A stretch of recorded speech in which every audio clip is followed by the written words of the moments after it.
Hakuna anayeweza kujua moyo. Mimi siwezi kujua moyo wa mume wangu.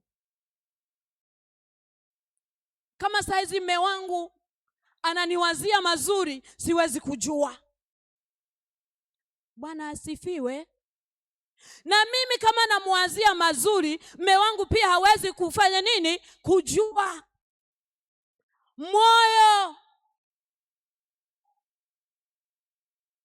Ndiyo maana mtu anaweza kauelekezea moyo wako kwake, baadaye moyo ukahama. Moyo umemdanganya. Alivyokuwa na kuona, amekuona tayari tofauti. Ni moyo.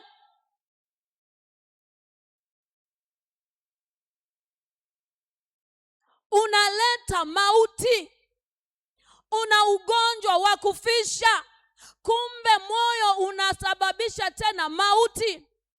Tunaona Hanania na Safina walimkosea Mungu moyoni kwa kumdanganya Roho Mtakatifu, wakafa. Amen. Walikufa.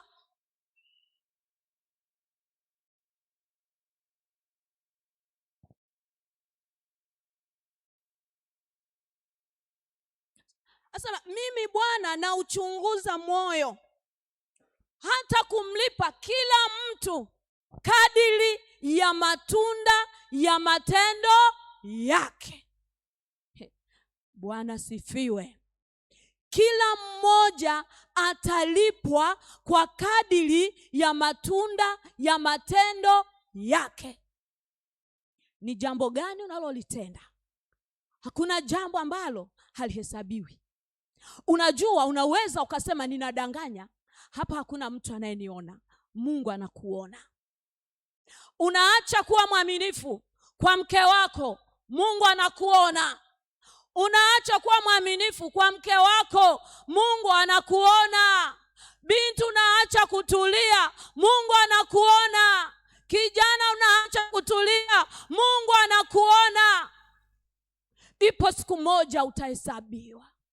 Ipo siku moja mambo yote yatawekwa wazi. Leo hii moyo wako umeyaficha. Lakini kadri unavyozidi kuficha mabaya, unajisababishia mauti. Bwana sifiwe.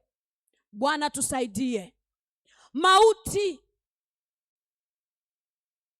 Kwa sababu ya watu hata kuweka mambo ndani ya moyo.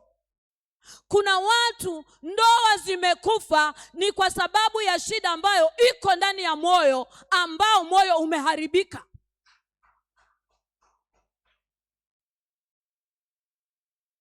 Kijana haaminiki.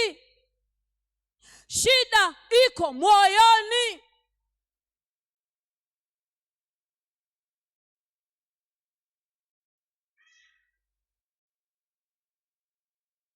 Kwenye moyo kukishajaa mauti ni hatari. Na mauti ile huwa haitaki aondoke peke yake. Unajua shida, kifo nacho ni kibaya. Unaweza ukamuuliza jirani yako, we moyoni we ni mzima? Naona tunaogopana jamani. Muulize tena, moyoni we ni mzima? Haujafa.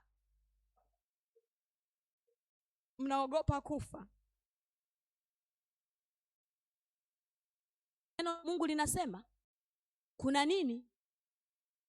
Mauti. Mambo yameharibika. Wengine mpaka wameonekana wana mikosi, lakini shida iko moyoni. Sio mwaminifu, hampendi Mungu, haishi jinsi Mungu atakavyo. Samsoni, Mungu alimpa maelekezo, alipewa maelekezo. Alipoenda kinyume na maelekezo, alitobolewa macho. Mauti tayari iliingia.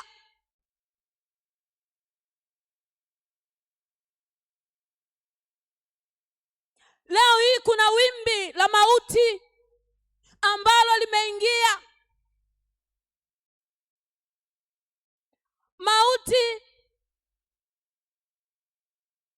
hasa kwenye maisha ya vijana. Utandawazi umekuwa mzuri, lakini uko unatuletea mauti. Uko unatuondolea kizazi.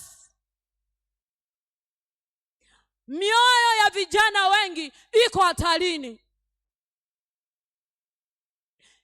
Kama tusiposimama kanisa, tunaenda kukosa vijana watakao kuja kuendeleza kanisa letu. Ni lazima wazazi tusimame kulinda ili kanisa liendelee. Kanisa lenyewe Mungu aliloliweka duniani ni lenye moyo safi. Kama watu wataanza kukutana makanisani wanawashikaji, hakuna sababu ya kumwabudu Mungu. Leo hii unakuta vijana wanaabudu kanisani wako wanachati. Wako hapa unaona wanachati, unadhani yuko, unaweza kudhani hata ile simu yuko anatumia Biblia, kumbe anaendelea na mambo yasiyofaa ndani ya kanisa.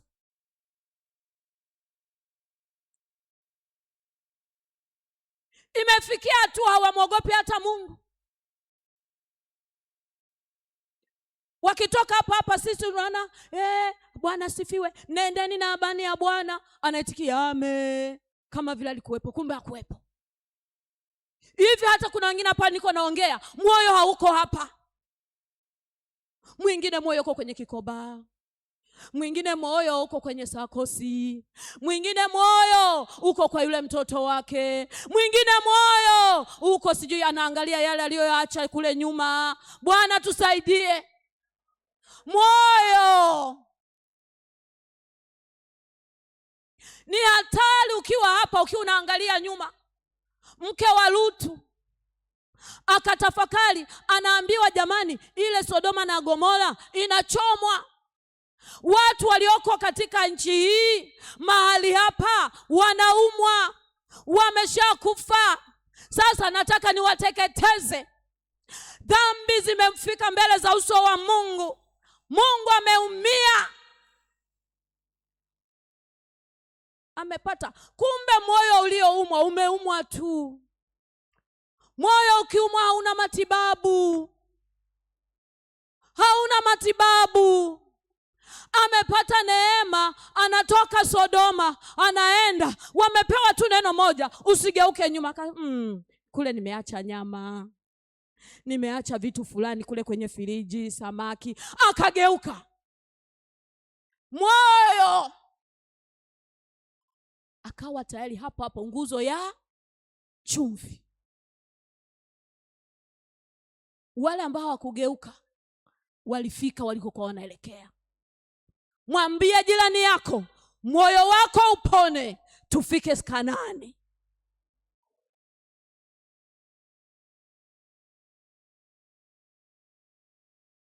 Hautafika mbinguni moyo ukiwa haujapona. Hautaweza kumwona Mungu ukiendelea kuishi maisha ya ujanja, maisha ambayo hueleweki.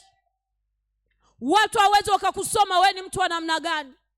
Ukikutana na watu waliookoka unaonekana umeokoka. Ukikutana na watu ambao hawajaokoka uko 100%.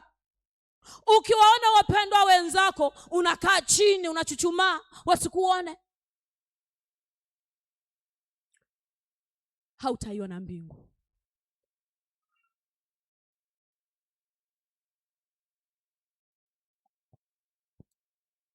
Nani ambaye anaweza akatusaidia moyo uwe salama? Ili uweze kuulinda moyo, moja, lazima ujae neno la Mungu. uwe msomaji wa neno la Mungu. Neno la Mungu lijae kwa wingi ndani yako. Na Roho Mtakatifu, Roho Mtakatifu akikaa ndani yako atakuwezesha uwe salama.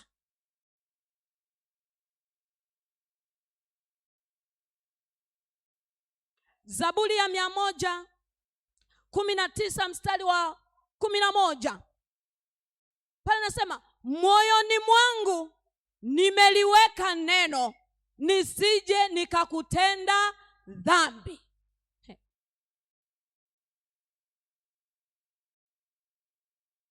Neno la Mungu likijaa kwa wingi ndani yetu litaondoa kila aina ya kiu, litaondoa kila aina ya ugonjwa, litaondoa kila aina ya mashambulizi.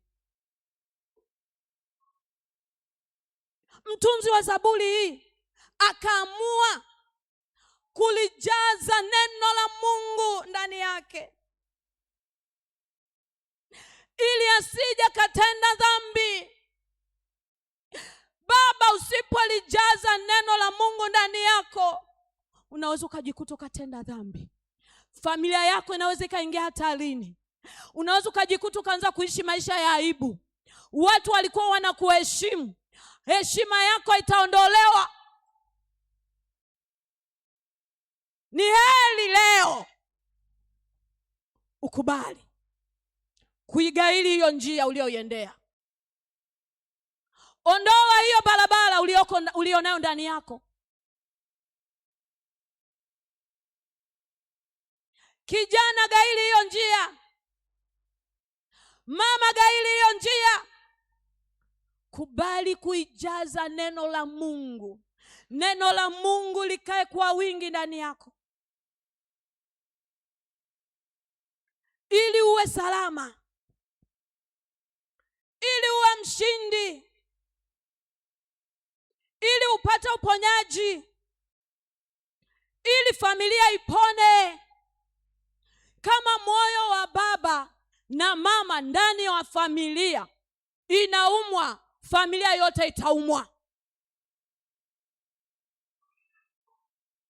Hapo nirudi kwa wanafamilia, kwa wanandoa, kwa wazazi, kwa walezi.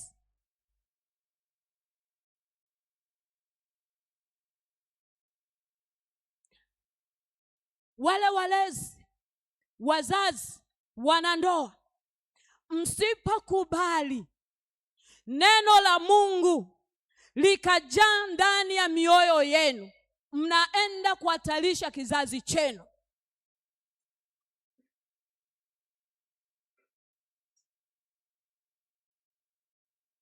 Kwa sababu hamtaweza kuonyesha maadili,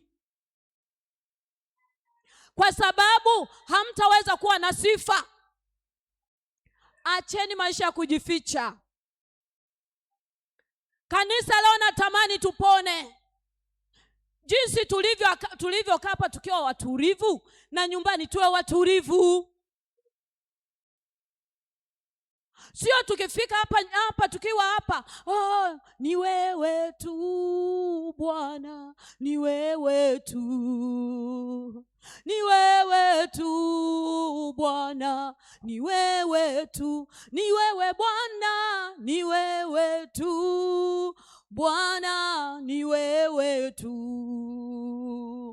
ni wewe tu Bwana, ni wewe tu. Tukitoka hapa, ni wewe tu Bwana, tumemwacha Bwana hapa, mioyo yetu inarudi pale pale. Mama, mdomo wake umejaa matusi, anaanza kutukana. Baba, ni hatari, nyumbani moto unawaka. Akitoka hapa, ni wewe tu Bwana. Wapi? Mimi nikifika hanibabaishi, kwani kuna nani ananiona? Mungu anakuona. Ni wewe tu hapa, na nyumbani ni wewe tu. Ni wewe tu hapa, na kazini ni wewe tu. Mahali popote ni wewe tu. Mahali popote ni wewe Mungu, hiyo ndiyo iwe njia yako. Mwambie jirani yako, chagua njia sahihi. Isiyo sahihi, nifuatishe bado. Njia isiyo sahihi leo iache.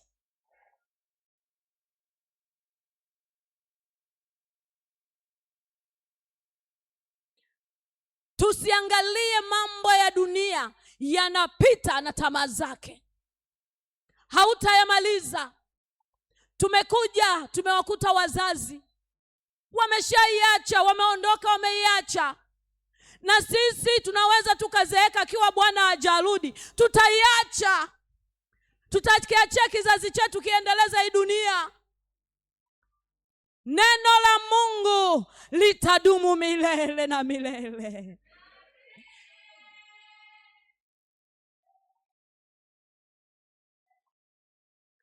Ni Mungu peke yake, ni Roho Mtakatifu peke yake anaweza kukusaidia ukawa na njia sahihi ndani ya moyo. Njia yako ikiwa imenyoka, watu wakisema naenda kwa fulani, yule mlokole yule. Unajua mtu aliyeokoka mpaka kutembea anajulikana. Jana nilikuwa nimeenda hospitalini la Binisia. Mimi nilikuwa natembea, mama mmoja akaniona, akaniita, mchungaji. Nikaendelea kutembea. Akarudia tena, mchungaji. Nilipogeuka sema, nakuita mchungaji. Nikasema, samahani, simjui. Nina mgonjwa, nina mume wangu anaumwa sana, naomba tuende umuombe. Huyu mtu ni wa wapi? Ameniita mimi ni mchungaji, na mimi ni mama mchungaji. Nikakubali, nikaenda, nikamuombea, nikaweka mikono kwa yule baba, nikatoka, nikarudi. Haleluya, haleluya. Ukiwa umeokoka huna haja ya kujitambulisha.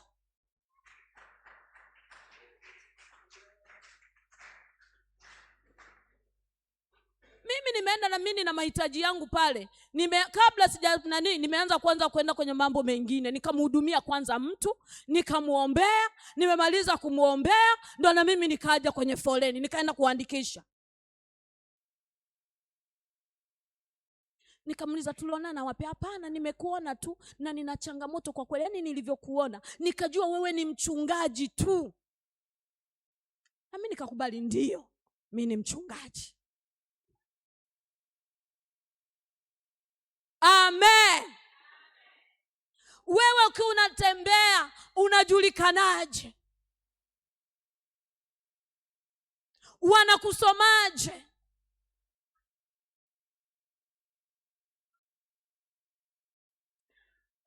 Kubali ndani ya moyo wako uwe salama.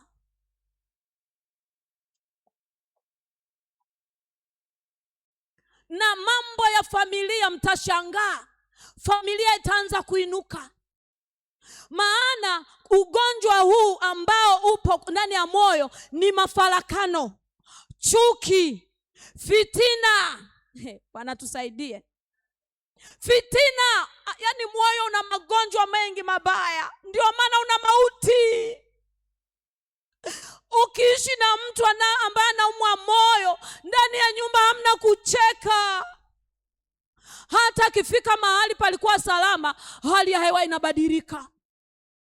Huyu amefika, huwa kuna wakati wengine unasikia wengine, huyu ameshafika hapa kitaumana hapa.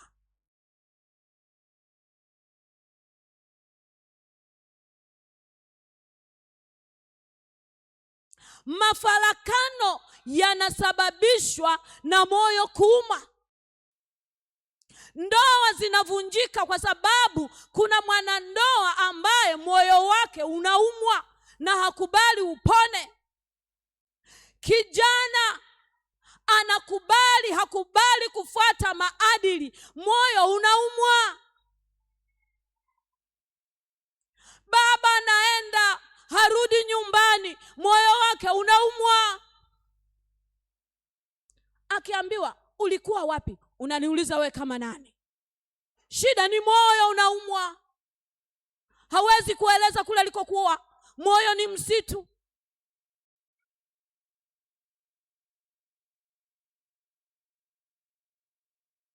Binti ambaye anaumwa hagusiki. Hata nyumbani, hata mama yake hawezi kumtuma. Shida yule binti sio yeye, moyo unaumwa. Anajaa kiburi.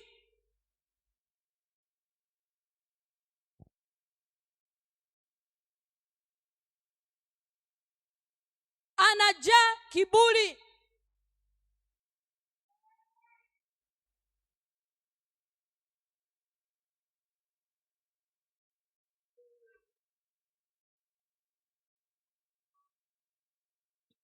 Anajaa kiburi. Na Mungu hawapendi wenye kiburi. Mungu anachukia wenye kiburi. Ukiangalia katika hiyo Mithali kwenye mstari ule wa 5, Mungu anawachukia wenye kiburi na anasema atawapa adhabu. Kuna adhabu juu ya wenye kiburi, juu ya wenye moyo wa kiburi, ambao wanaonywa hawakubali maonyo, ambao hawakubali maelekezo, ambao hawakubali kuishi jinsi Mungu apendavyo. Mungu anawachukia, hawapendi.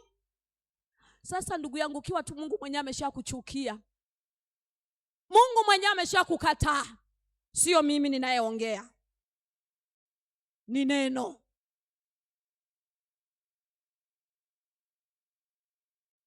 Heri uchague njia sahihi ndani ya moyo wako. Kama ulikuwa na kiburi, na kusihi kupitia jina la Yesu, moyo wa kiburi utoke katika jina la Yesu. Na hapo ukiwa mwanafunzi, mambo yako hata darasani yataanza kwenda vizuri. Pale kazini mambo yataanza kuwa vizuri.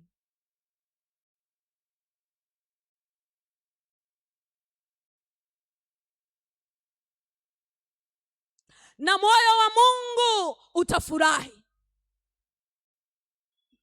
Mapo Mungu atakupenda kwa sababu umekubali Roho Mtakatifu ayatawale maisha yako, ayaongoze maisha yako, ufanye kila ambalo ni jema, kila ambalo ni chukizo mbele za Mungu, wewe usiangalie. Na kuna wengine moyo umeumwa, kukubali mashambulizi kwenye moyo, anakubali wageni kwenye moyo kwa kuangalia watu. Mbona fulani amefanya hivi? Hapana. Kila mmoja atatoa hesabu yake mwenyewe mbele za Mungu. Hata kama ni mume wako, usimwangalie mume wako. Hata kama ni mke, usimwangalie mke. Safari ya kwenda mbinguni, kila mmoja anahitaji kuichuchumilia taji. Kila mmoja anatakiwa amtafute Mungu mwenyewe. Ndio maana mahali pengine anasema kwamba baba hataweza kuchukua uovu wa mwanae, wala mwana hatachukua uovu wa babaye. Haki yake mwenye haki itakuwa juu yake mwenyewe, na uovu wake mwenye uovu utakuwa juu yake mwenyewe. Acha dhambi. Uonywe mpaka lini? Mbona Mungu amesema na wewe mara nyingi baba? Mbona Mungu amesema mara nyingi na wewe mama? Mbona Mungu amesema mara nyingi na wewe kijana? Mkubali moyo wako upone. Kubali moyo wako upone, uwe salama. Acha kukaribisha wageni. Acha kuwakaribisha watu wabaya wasiofaa ndani ya moyo wako. Acha hayo mambo mabaya. Mkabidhi Bwana maisha yako na Bwana atakuwezesha katika jina la Yesu.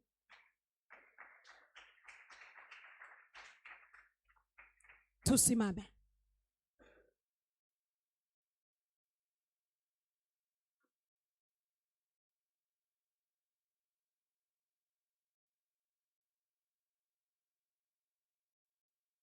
Natamani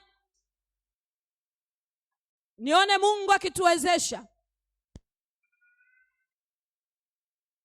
kanisa mahali hapa Mlima Sayuni, tuweze kupona mioyo yetu. Mungu aanze kufinyanga moyo wangu nipone.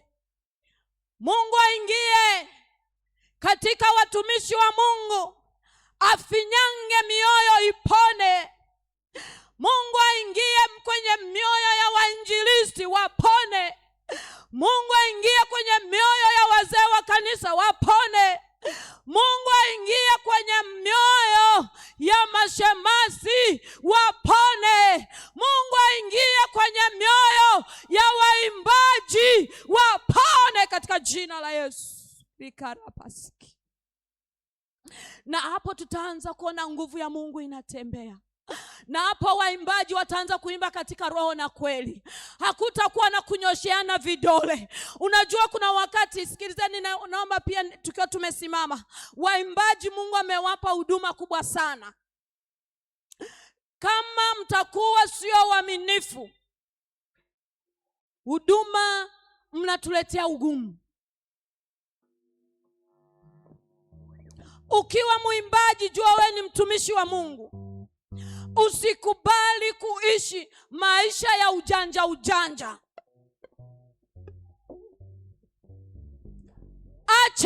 Acha kuwa na washikaji.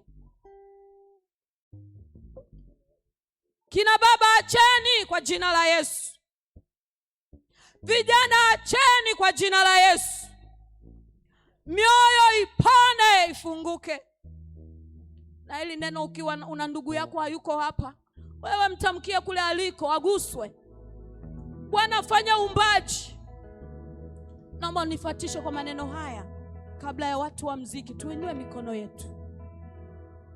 Sema, Bwana Yesu, mchana wa leo na kushukuru. Umesema na mimi kwa habari ya moyo.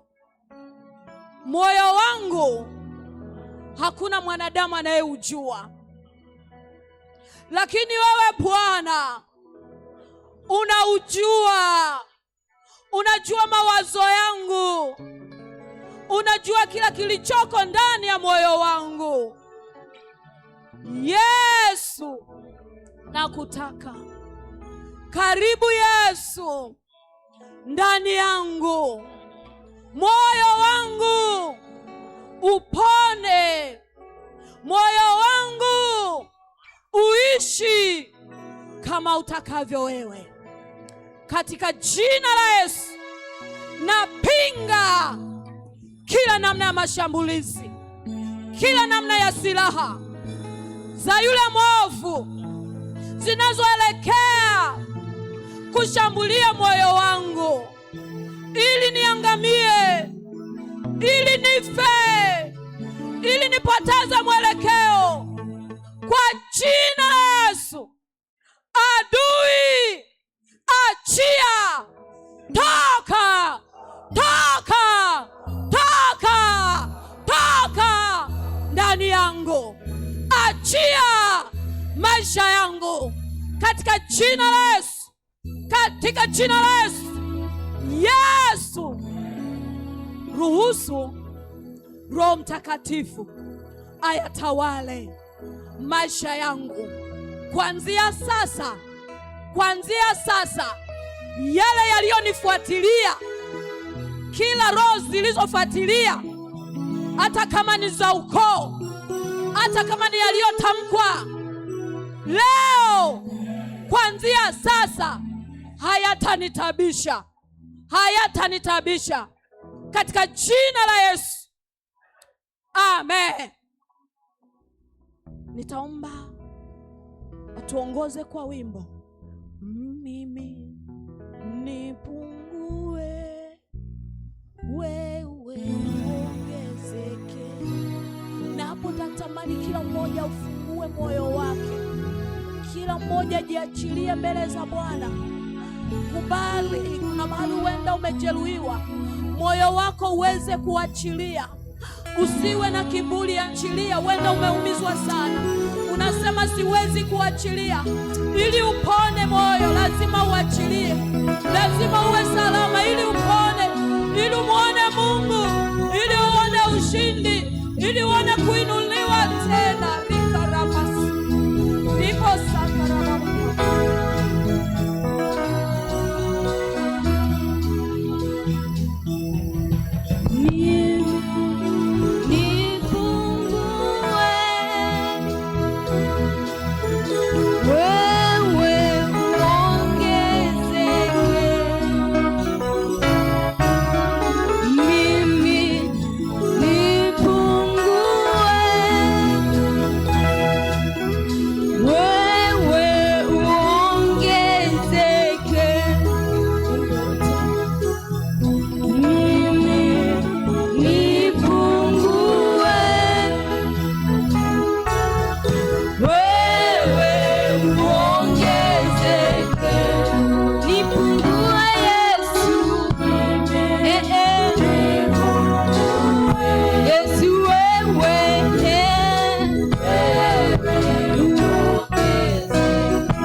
Tukiwa katika hali ya uwepo,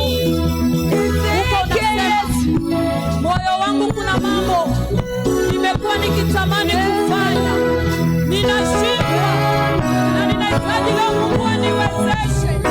Yuko mchungaji, pita mbele, naomba upite mbele. Huenda ni kwenye utumishi, huenda unatamani kufanya huduma fulani, kuna mahali unakwama, upite mbele upate mafuta ili Bwana achilie nguvu. Napo tamkaribisha mchungaji. Karibu baba. Unahitaji kupata nguvu zaidi, unahitaji kupata nguvu. Moyo wako unashindwa, moyo wako umeinama, moyo wako umekata tamaa, moyo wako umefika mbali.